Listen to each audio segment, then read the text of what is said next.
Apacentava Moisés o rebanho de Jetro, seu sogro, sacerdote de Midian. Levando o rebanho para o lado ocidental do deserto, chegou ao monte de Deus, a Horebe. Apareceu-lhe o anjo do Senhor numa chama de fogo, no meio de uma sarça. Moisés olhou, e eis que a sarça ardia no fogo, e a sarça não se consumiu. Então disse consigo mesmo: irei para lá e verei essa grande maravilha, porque a sarça não se queima. Vendo o Senhor que ele se voltava para ver, Deus, do meio da sarça, o chamou e disse: Moisés, Moisés. Ele respondeu: eis-me aqui. Deus continuou: não te chegues para cá, tira as sandálias dos pés, porque o lugar em que estás é terra santa. Disse mais: eu sou o Deus de teu pai, o Deus de Abraão, o Deus de Isaque, o Deus de Jacó. Moisés escondeu o rosto, porque temeu olhar para Deus. Disse ainda o Senhor: certamente vi a aflição do meu povo que está no Egito, e ouvi o seu clamor por causa dos seus exatores. Conheço-lhe o sofrimento, por isso desci, a fim de livrá-lo das mãos dos egípcios, e para fazê-lo subir daquela terra a uma terra boa e ampla, terra que manda leite e mel, o lugar do cananeu, do Heveu, do Amorreu, do Ferezeu, do Heveu e do Jebuseu. Pois o clamor dos filhos de Israel chegou até mim, e também vejo a opressão que os egípcios os estão oprimindo. Vem agora, e eu te enviarei a Faraó, para que tires de lá o meu povo, os filhos de Israel, do Egito. Amém. Deixa o meu povo ir. É o tema da nossa palavra, da nossa mensagem essa noite.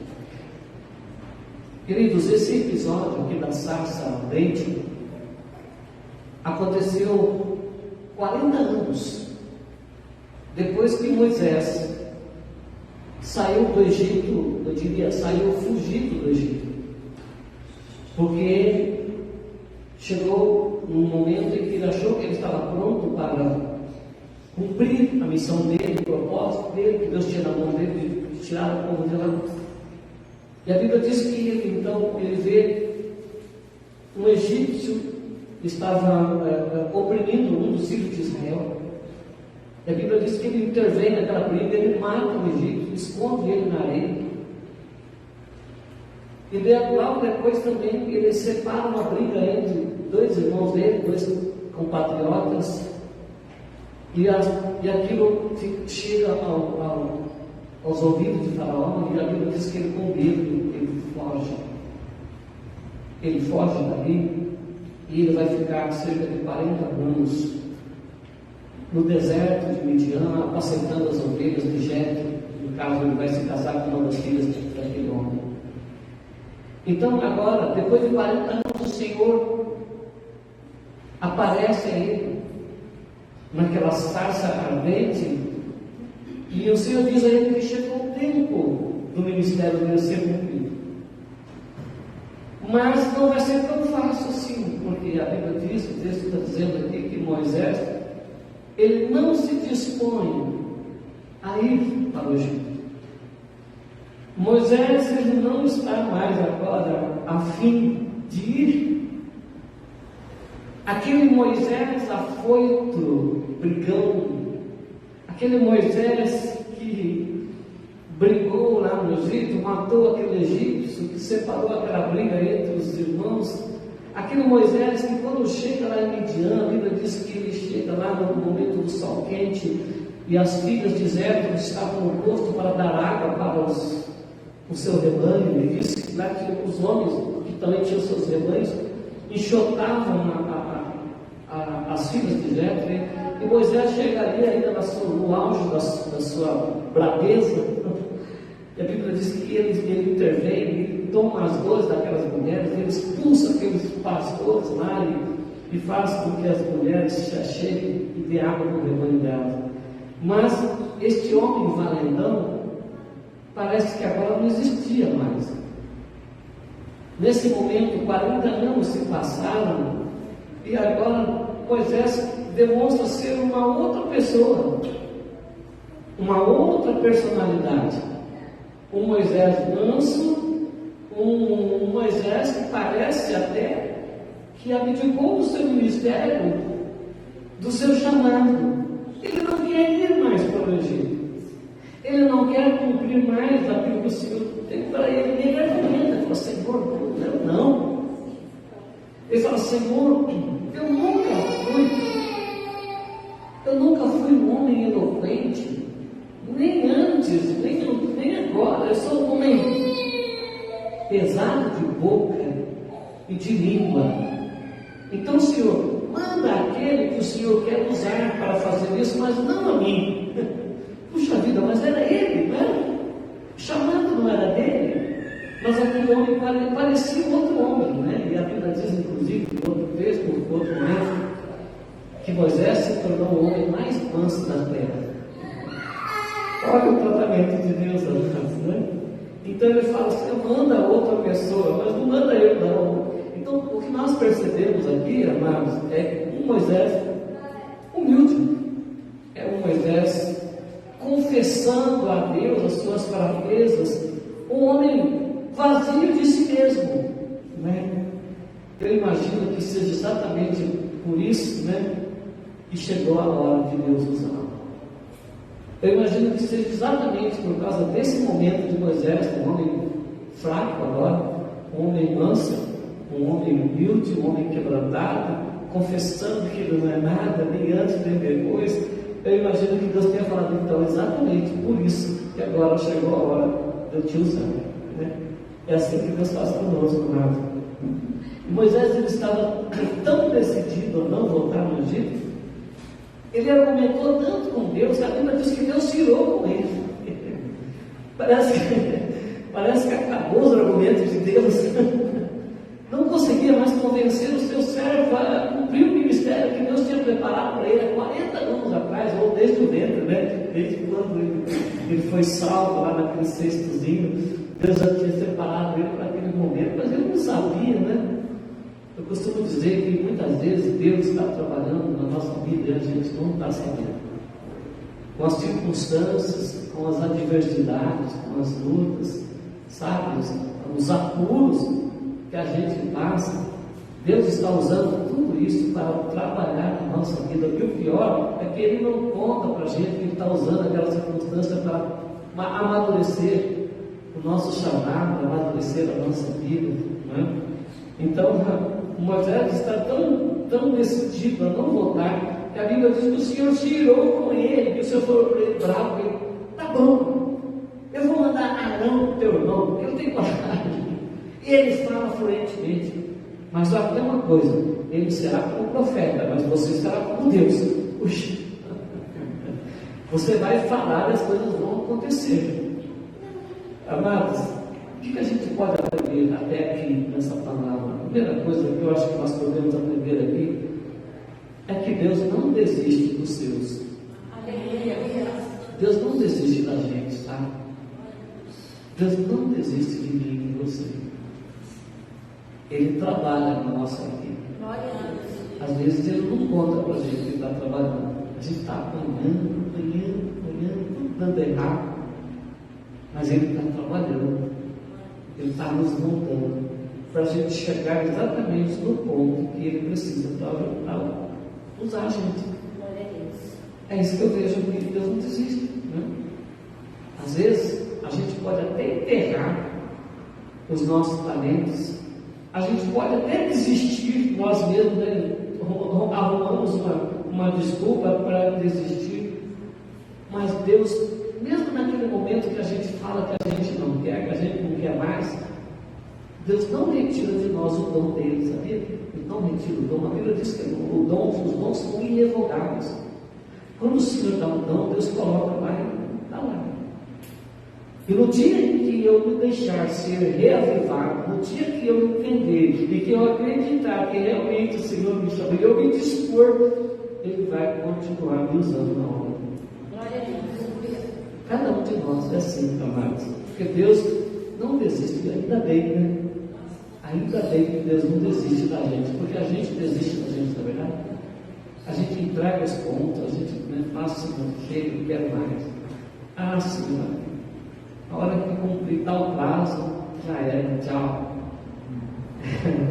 Mas a gente se esquece que a gente está na mão dele. A gente se esquece que ele ouviu a nossa oração quando a gente estava naquela aflição doida lá atrás.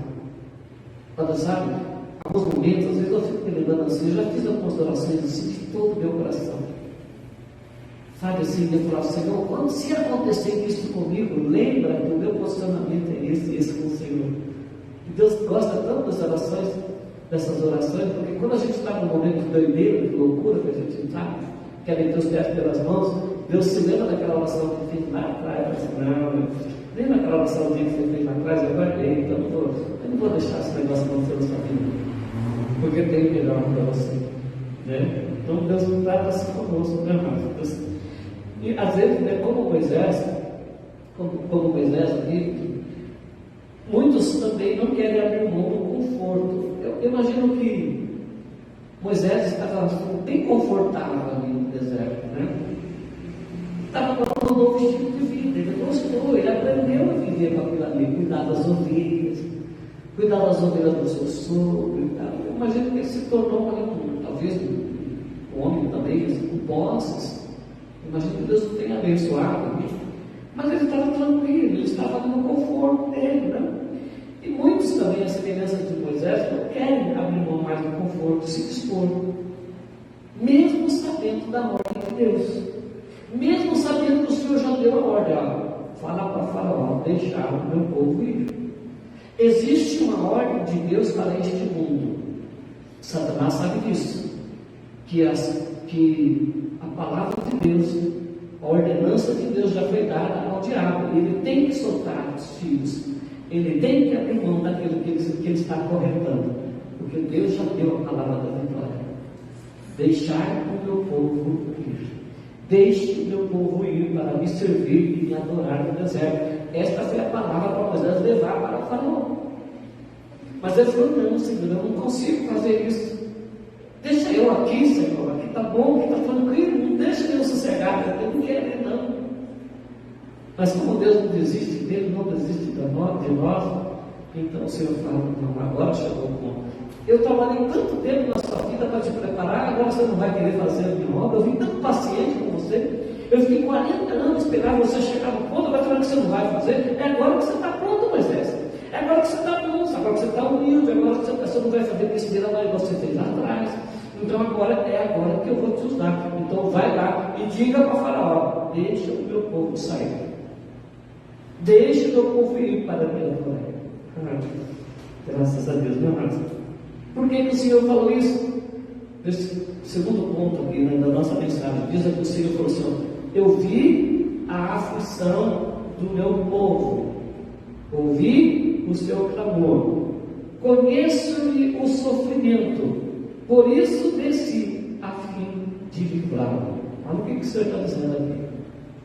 Deus está falando com Moisés, eu estou vendo o sofrimento do meu povo lá no Egito.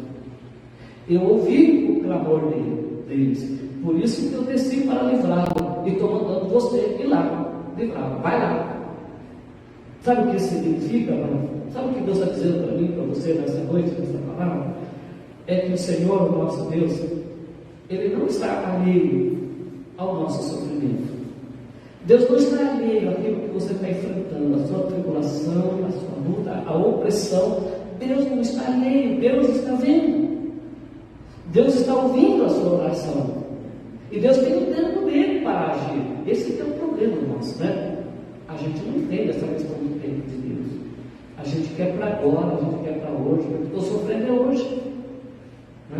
Mas o Senhor disse para Moisés, eu vejo, eu estou vendo o sofrimento. Deus não está alheio, amado. Deus não está alheio ao sofrimento que o seu povo passa. Né? Deus tem providenciado já livramento desde desde outrora eu já tenho preparado. Então, nosso Deus é o Deus que vê.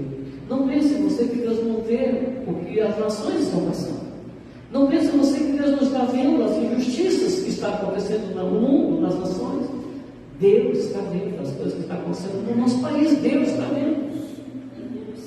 Deus está vendo, Deus sabe. Não pense você que Deus é injusto. Deus não é injusto. Provérbios 11 diz assim que a balança injusta é abominável ao Senhor, mas o peso justo é o seu prazer. E quando Deus olha para as nações e vê tudo que está acontecendo, você acha que Deus está feliz com isso? Você acha que Deus não vai agir? Deus vai agir na hora dele, no tempo dele. Nem mais.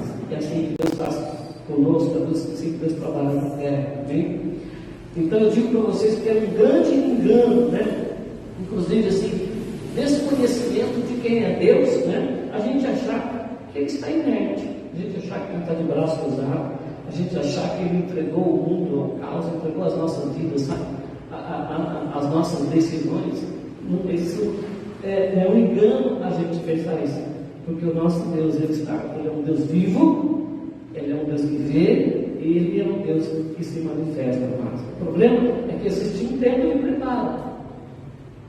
Deus está preparado. Enquanto as coisas não acontecem, enquanto o livramento não chega, enquanto a bênção não chega, é porque Deus está trabalhando no nosso caráter, trabalhando, sabe, as circunstâncias, para que quando chegar a hora, as bênçãos não sejam desperdiçadas. Quando chegar a hora, Deus poder contar verdadeiramente conosco. Deus sabe o tempo, a hora dele nos usar. Quantas pessoas no nosso tempo estão sendo afligidas, mas o coração ainda está duro. Por isso que eu falo, existe um tempo. Porque às vezes a pessoa está sofrendo, mas o coração ainda está endurecido. Imagina, nossa, por que Deus não age? Deus está agindo. Mas às vezes tem diferença de pessoa para pessoa, porque tem uns que endurecem dentro do coração. Está tão duro que estoura. Precisa mais fogo ali. Precisa mais dá mais uma torcida ali para a pessoa cair em si.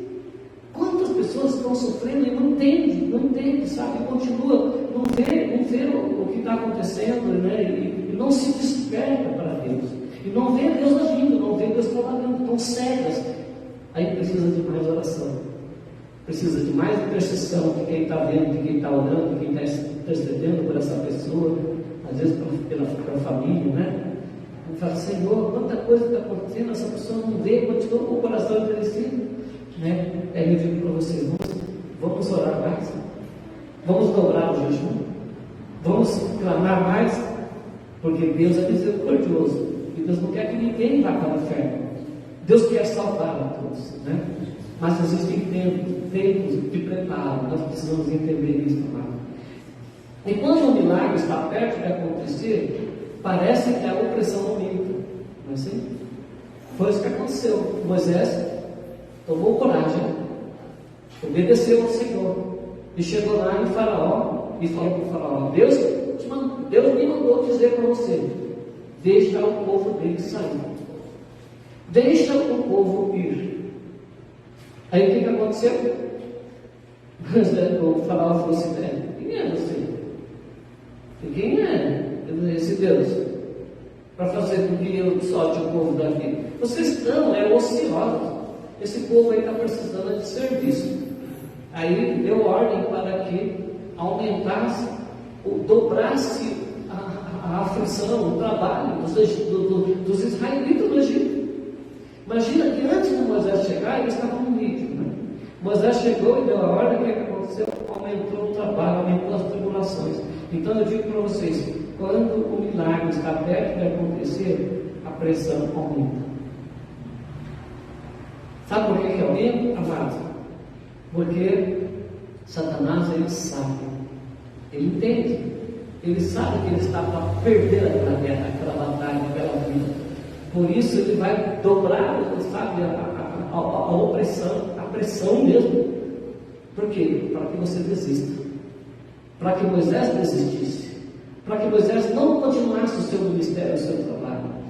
Quantas vezes acontece isso com a gente, amados? A pressão aumenta, né? Aumenta, você fala, Senhor, eu pensava que agora ia dar certo, de novo deu tudo errado. E pior, às vezes dói o seu trabalho. Parece que aumenta a tribulação, o sofrimento, as perdas, né? Mas eu digo para você, não, a gente não pode olhar por esse ano. A gente deve esperar sempre no Senhor, porque Deus é misericordioso, Deus é justo, Deus é bondoso. E na hora certa o Senhor vem e Ele trabalha.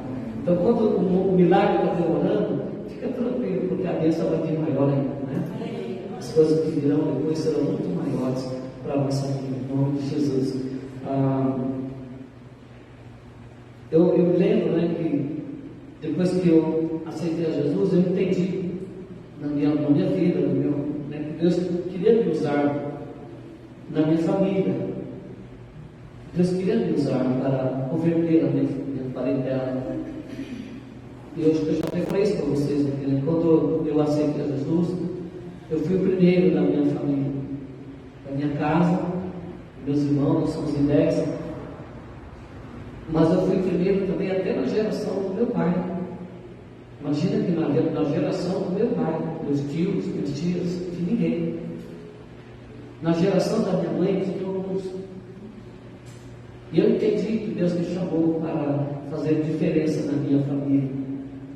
Eu entendi que Deus me chamou para que eu pudesse ser um homem, pudesse orar, interceder e ser testemunha na minha família. Né? E eu comecei a fazer isso, eu comecei a orar, eu comecei a jejuar, eu comecei a clamar a Deus pela minha vida, pela minha família.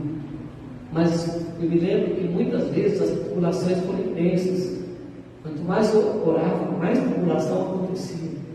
Então, mas eu nunca desistia, eu continuava lutando, eu continuava clamando, eu continuava buscando o Senhor, eu continuava buscando meios, alternativas, oportunidades, né, para levar a palavra. Mas chegou um momento que Deus começou a fazer a obra, chegou um momento que Deus começou a salvar a minha família, as minhas irmãs, a mãe, né? Os meus tios, até os meus tios, 3 tios do meu pai, irmãos do meu pai, vieram para Campinas, não é? E Deus me deu a oportunidade de evangelizar eles.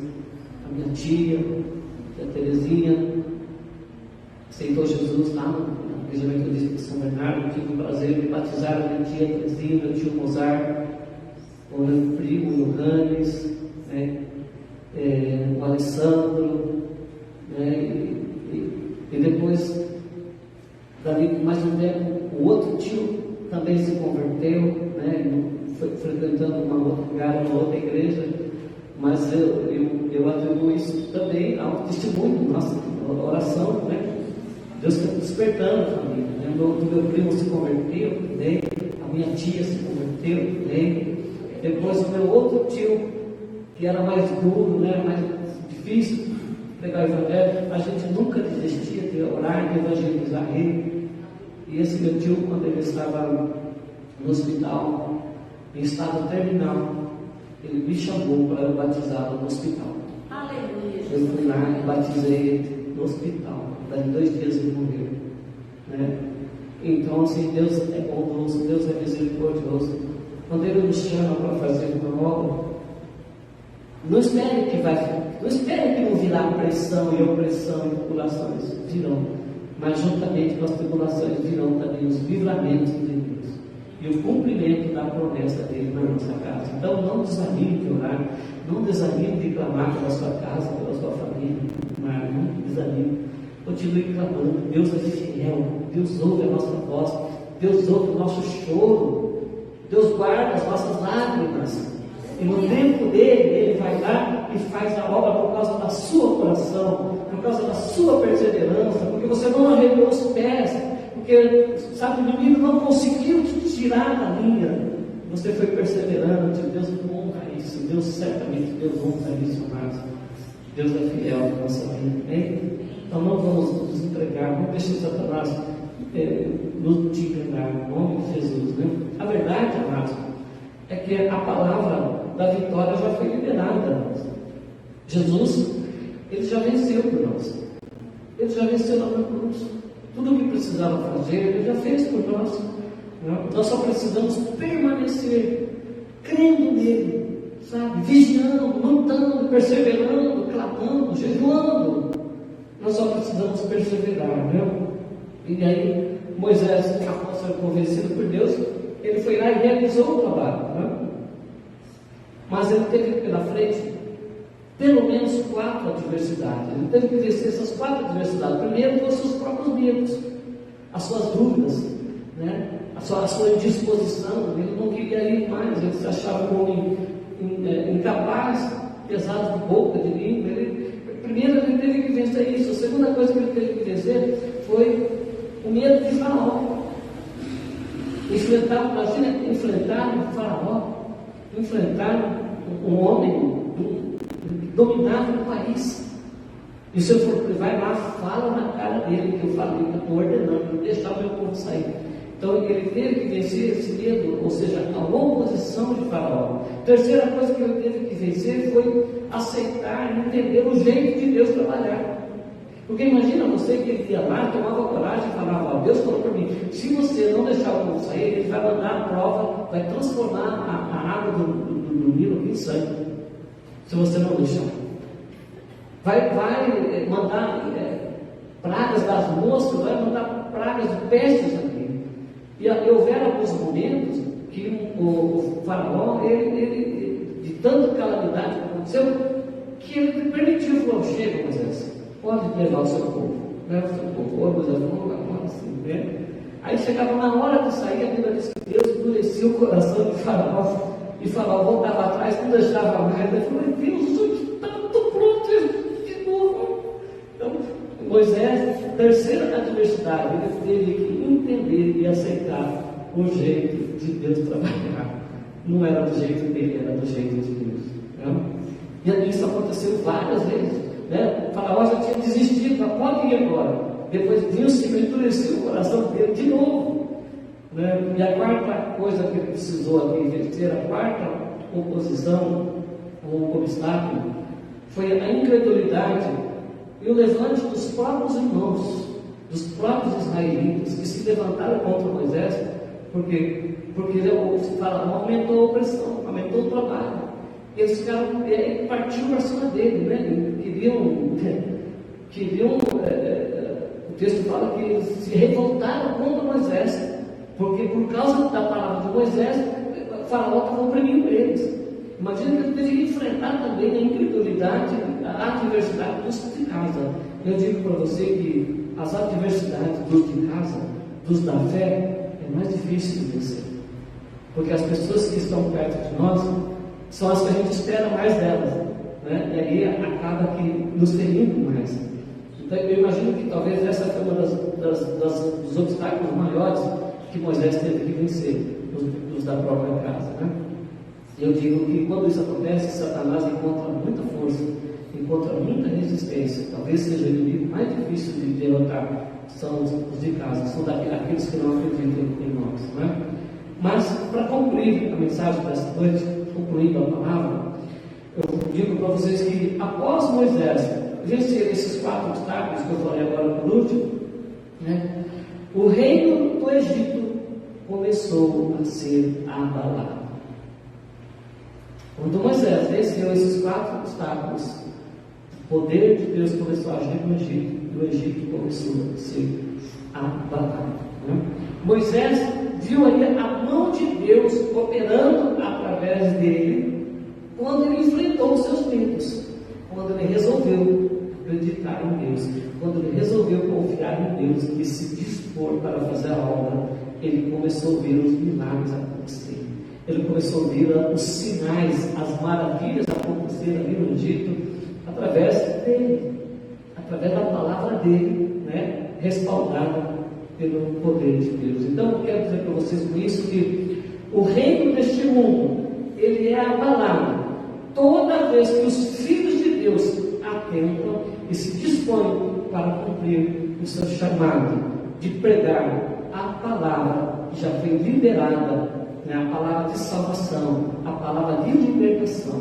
Toda vez que os filhos de Deus entendem e obedecem, o reino deste mundo também é abalado.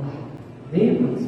O reino das trevas é abalado quando a igreja é obediente, quando a igreja obedece, quando a igreja vai, sabe, e fala para as pessoas aqui: olha, Deus tem uma palavra para você, Deus já te libertou dessa escravidão que você está. É só você se render a Ele, é só você entregar a sua vida para Ele, né? Deus já tem uma palavra de vitória para esse mundo, e essa palavra está na mão da igreja, está na boca dos filhos, sabe? É a palavra de libertação, de salvação, Deus já colocou nas nossas mãos. Quando você você tiver coragem para falar para o seu amigo, para o seu filho, para as pessoas ao seu redor, que Jesus os ama e morreu por eles, sabe, o próprio Espírito Santo vai começar a fazer a obra e vai abalar, sabe, o reino deste mundo. Pessoas vão sair do reino das trevas e virão para o reino da luz, por causa da sua coragem, hein? Por causa da sua ação. A ordem já foi dada para o príncipe deste mundo: deixai o meu povo ir, né? Jesus também já deu uma palavra, né?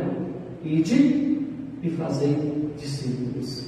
Jesus falou também: as portas do inferno não prevalecerão contra a igreja. Olha a autoridade que está sobre a igreja, olha o poder que está sobre a igreja. Ele está dizendo: as portas do inferno não prevalecerão contra a igreja. Ou seja, a igreja tem poder para ir lá no inferno e saquear as almas que estão lá e trazer para Jesus.